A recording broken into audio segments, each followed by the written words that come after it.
अस्सलाम वालेकुम students, welcome to maths learning platform. आज हम एक्सरसाइज 4.1 का क्वेश्चन नंबर 14 एंड 27 सॉल्व करेंगे। ये भी वैसे वो मिडिल टर्म ब्रेकिंग वाले मेथड से होना है, लेकिन ये मैं इन दोनों पे अलग से वीडियोस इस वजह से बना रहा हूँ कि इन दोनों में कुछ कॉमन भी आता है और कॉमन लेने के बाद फिर आगे सॉल्व होगा। जैसे कि आपको पता है कि जैसे देखिए यहाँ पे 3 टर्म्स हैं। अब 3 टर्म वाली टाइप हमने ये भी पढ़ी थी और ये भी पढ़ी थी, ठीक है। तो कॉमन पहले लेते हैं फिर आगे देखते हैं।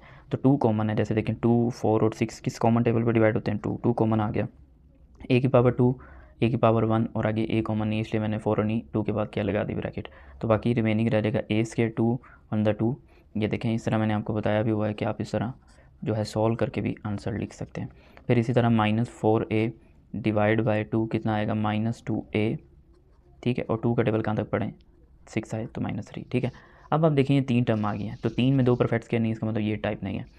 अब जो है मिडिल टर्म ब्रेकिंग होती है इसकी, तो वो करके देखते हैं। यहाँ पे फर्स्ट टर्म का कोफिशिएंट क्या है 1, अब फ़र्क इधर करेंगे।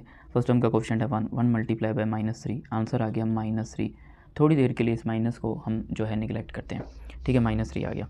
अब आपने 3 के फैक्टर्स बनाने हैं कि 3 के ऐसे फैक्टर होने चाहिए जिनको हम मल्टीप्लाई करें तो -3 आए, ठीक है, और ऐड या सब्ट्रैक्ट करें तो -2 आए।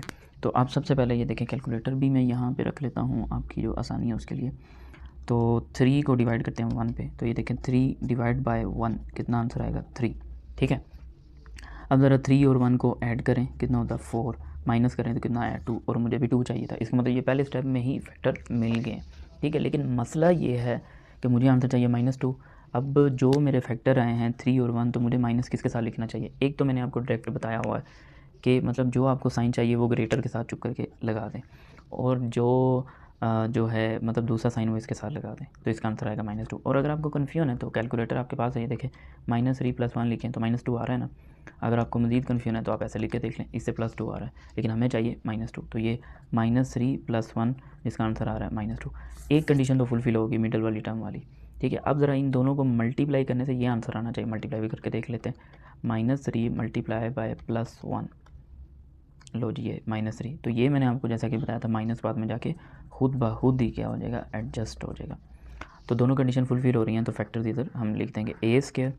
तो जो फैक्टर्स आए हैं उनको दूसरे कलर से लिखते हैं। माइनस का 3a आया, ठीक है, और +1 आया है और साथ में a। अच्छा, फैक्टर आपने यही लिखना है यहाँ से देख के, ठीक है। तो लेकिन उनके साथ ये जो अल्फ़ाबेट लिखा होगा जो मिडल से देख के लिखना है।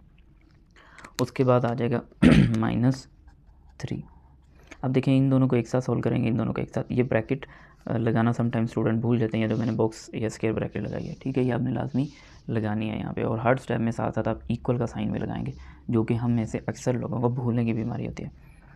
तो यहाँ पे a कॉमन ले लेंगे, a, तो बाकी क्या रह जाएगा a - 3 कॉमन लेके आंसर कैसे लिखना है, ये देखें a स्क्वायर को a से डिवाइड करें तो क्या आएगा a, इस तरह एक पावर कट जाएगी। फिर इस तरह -3a को a से डिवाइड करें, क्या आंसर आएगा -3। अब यहाँ पे साइन यही आएगा प्लस, कुछ भी कॉमन नहीं है, तो जब कुछ भी कॉमन नहीं हो तो +1 लिखेंगे। तो +1 का मतलब कुछ भी कॉमन नहीं लिया, तो बाकी दोनों टर्म ऐसे ही आएंगी। यहाँ पे माइनस क्यों आएगा, प्लस माइनस माइनस। अब देखें ये टर्म सेम हो गया, इसको कॉमन निकाल लें, a - 3, तो बाकी क्या बचेगा a + 1 और ये 2 ऐसे ही रहेगा स्टार्ट। अब अंदर वाली जो ब्रैकेट है, ये वाली जो बॉक्स ब्रैकेट है, ये रिमूव कर देंगे, ठीक है। ये हमने जो है क्वेश्चन सोल्व कर लिया। नेक्स्ट मूव करते हैं जी। एक और क्वेश्चन हमारा रहता था, क्वेश्चन नंबर 14, जो कि दिखने में बहुत ख़तरनाक किस्म का लग रहा होगा लेकिन बहुत आसान किस्म का है। तो और ये कुछ क्वेश्चन है जो कि आपने खुद प्रैक्टिस करने हैं और फिर इनके फैक्टर्स मेरे साथ कमेंट्स में शेयर करने हैं कि सर जो क्वेश्चन नंबर 1 है इसके ये फैक्टर हैं विद साइन लिख के। ये नहीं सिंपल बताना है कि इसके फैक्टर इसके जो फैक्टर हैं, फॉर एग्जांपल मैं कहूँ इसके फैक्टर 7 और 8 हैं, ऐसे नहीं, साइन के साथ। ये चारों समझ लें कि आपकी असाइनमेंट है, आपकी होमवर्क है, जो मर्ज़ी समझ लें आप, ठीक है। ये जो पहली ये मिड टर्म वाले पे मैंने एक वीडियो बनाई थी, फिर दूसरी वीडियो बनाई थी और आज तीसरी वीडियो बना रहा हूँ। तो इन तीनों वीडियो को मिला के ये सारा मिक्स क्वेश्चन है, ठीक है। इनमें कॉमन वाले भी हो सकते हैं, कुछ ऐसे भी हो सकते हैं जिनमें कॉमन ना है, ऐसे भी हो सकते हैं जिनमें एक्स स्क्वायर का कोएफिशिएंट 1 हो, ऐसे भी हो सकते हैं जिनमें एक्स स्क्वायर का कोएफिशिएंट अदर दैन 1 हो, ठीक है। तो ये हमने खुद सारा कुछ जज करना है, इससे आपको भी आइडिया हो जाएगा कि आपको कितनी को समझ आई है। अच्छा, ये वाला जो क्वेश्चन है इसमें भी कॉमन आ रहा है। इसमें देखें एक्स की पावर, पहले तो देखते हैं 3, 21 और 24 3 के टेबल पर डिवाइड होते हैं, ठीक है। हम यहाँ पे देखें इनका HCF भी फाइंड कर सकते हैं। 3 है, 21 है और 24 है, साइन नहीं लिखते होते, ठीक है, जब फैक्टर्स बना देते हैं। तो 3 1 3 3 7 और 3 8। अब ये तीनों एक टेबल पे नहीं होते तो कॉमन क्या आएगा 3। अच्छा, जब पहली टर्म के साथ माइनस हो तो आप कॉमन ले सकते हैं, ठीक है, वैसे तो कॉमन नहीं है तो ज़बरदस्ती कॉमन लेंगे। तो -3 एक कॉमन आ गया, x की पावर 4, x की पावर 3, x की पावर 2। तो लोएस्ट पावर कितनी है, x की पावर 2, तो ये कॉमन आ गया। अब ध्यान से देखिएगा कि इसका आंसर कैसे लिखना है। तो आंसर देखें इसका कैसे लिखना है। -3x की पावर 4 को मैं डिवाइड कर दूंगा -3x² से, माइनस से माइनस कट, 3 से 3 कट, तो x की पावर 2 रह जाएगी। इन दोनों को जब सॉल्व करूँगा तो इधर आएगा x की पावर 2। अच्छा, फिर उसके बाद जी सेकंड टर्म को करते हैं। सेकंड टर्म जो है -21x3 डिवाइड बाई -3x। तो माइनस से माइनस कट, 3 1 3 और 3 का टेबल कहाँ तक पढ़ें, 21 है 7। और x3 और x1 को जब सोल्व करेंगे तो x की पावर 2, यानी ये एक पावर कट हो जाएगी तो बाकी 2, तो +7x²। अच्छा, अब आ गया 24x² डिवाइड बाई -3x²। तो माइनस प्लस माइनस, 3 1 3 3 8 जो 24, ये x² से x² कट गया तो -8। तो ये अब आपका क्वेश्चन है, ठीक है। अब ये देखें, अगर तो ये आगे सॉल्व नहीं होता तो ये जो हमने सबसे पहले मासूम सी एक टाइप पढ़ी थी जो कि कॉमन लेने के बाद ख़त्म हो जाती थी, आगे सॉल्व नहीं होती थी, उस टाइप का क्वेश्चन होगा। लेकिन इसकी मिड टर्म ब्रेकिंग होगी तो वो आगे इसको सॉल्व करेंगे। अच्छा जी, अब इसके फैक्टर क्या बनेंगे, ज़रा पहली टर्म के साथ क्या लिखा हुआ है 1 और लास्ट पे क्या लिखा हुआ है -8। तो 1 को जब मैं -8 से मल्टीप्लाई करूँगा तो आंसर आएगा -8। इस माइनस को थोड़ी देर के लिए रिमूव करते हैं, 8 के हमने फैक्टर बनाने हैं। चलें जी, मैं 8 को जो है अच्छा यहाँ पे एक थोड़ी सी मिस्टेक हुई है, x की पावर 2 से डिवाइड करना था तो यहाँ पे x आएगा, तो इधर x आएगा, ठीक है, ये मैंने गलती से लिख दिया था, इसको आप देख लीजिएगा। अच्छा, तो माइनस, अब 8 के फैक्टर बनाने हैं, माइनस को थोड़ी देर के लिए इग्नोर करते हैं, 8 को डिवाइड करते हैं 1 के टेबल पे, तो आंसर आएगा 8। अब ज़रा 8 और 1 को ऐड करें, कितना होता है 9, माइनस करें कितना आएगा 7। तो ये देखें एक ही स्टेप में आ गया। लेकिन ये देखें फैक्टर तो आगे 8 और 1, अब मुझे कौन सा 7 चाहिए, प्लस का, तो बड़ी वैल्यू के साथ प्लस और छोटी वैल्यू के साथ माइनस, तो ये +7 आएगा। और इसी तरह जब आप इन दोनों को मल्टीप्लाई करेंगे ना, देखिए कैलकुलेटर पे मैं आपको मल्टीप्लाई भी करके दे देता हूँ, +8 मल्टीप्लाई बाय -1, तो देखिए -8 भी आ रहा है, तो दोनों कंडीशन फुलफिल हो रही हैं। तो ये तो ऐसे रहेगा साइड पे। अब इन फैक्टर्स को देखें कैसे लिखते हैं, x², इसके फैक्टर्स क्या बने हैं, इसके फैक्टर हमारे पास बन गए प्लस का 8x माइनस का 1x, ठीक है, ये वाले दोनों फैक्टर थे, इनके साथ वो मिडल में जो लिखा -8, ये ऐसे रहेगा -3x²। इन दोनों को सोल्व करेंगे, क्या कॉमन आ रहा है इनमें से, x कॉमन आ जाएगा, ठीक है, x कॉमन लिया तो बाकी क्या रहेगा x + 8। अच्छा, इन दोनों में कुछ भी कॉमन नहीं है तो थर्ड टर्म का साइन यहाँ पे लिख लिया जो कि माइनस है, और जब कुछ भी कॉमन नहीं हो तो क्या लिखते हैं 1 कॉमन आ जाएगा, ठीक है।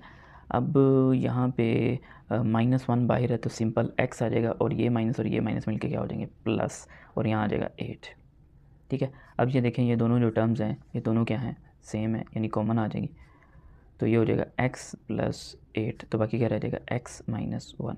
ये देखें x - 1 कैसे रह गया, इस इतनी टर्म से मैंने ये एक्सप्रेशन कॉमन ले लिया, तो कॉमन ले लिया, बाकी क्या बचा x, तो वो मैंने इधर लिख दिया। इस इतने एक्सप्रेशन से मैंने ये कॉमन ले लिया तो बाकी क्या बचा -1, वो यहाँ लिख दिया, ठीक है। अच्छा, अब इसको आप एक और स्टेप में ये आंसर लिख दें -3x², ये स्क्वायर ब्रैकेट की अब हमें ज़रूरत नहीं है तो इसको रिमूव कर दें, ठीक है।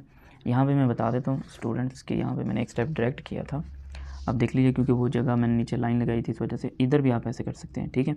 या पहले इसको ऐसे लिख लें, ये देखें ऐसे, फिर उसके बाद नेक्स्ट टाइम में आप क्या करें, इसको लिखें 2, बॉक्स ब्रैकेट को रिमूव कर दें जो कि हमें ज़रूरत नहीं है, तो फिर उसके बाद ये लिखते हैं ऐसे। और ये आपका होमवर्क है, या आप इसको असाइनमेंट समझ लें, ठीक है।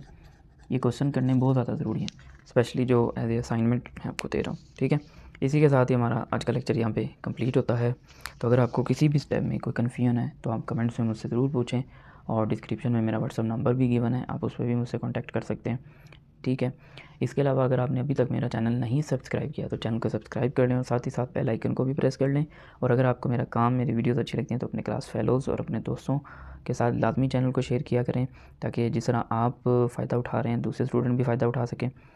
और इसी के साथ साथ अगर आप मुझे मेरे काम के हवाले से कोई सजेशन देना चाहें तो वो भी दे सकते हैं, जिससे मेरा काम और बेहतर हो जाए। इंशाल्लाह मैं कोशिश कर रहा हूँ कि हर गुज़रते दिन के साथ हर नई आने वाली वीडियो में मैं कुछ नया आपको सिखा सकूँ, मतलब हर मेरी नई आने वाली वीडियो जो मेरी पिछली वीडियो है उससे बहुत ज़्यादा बेहतर हो।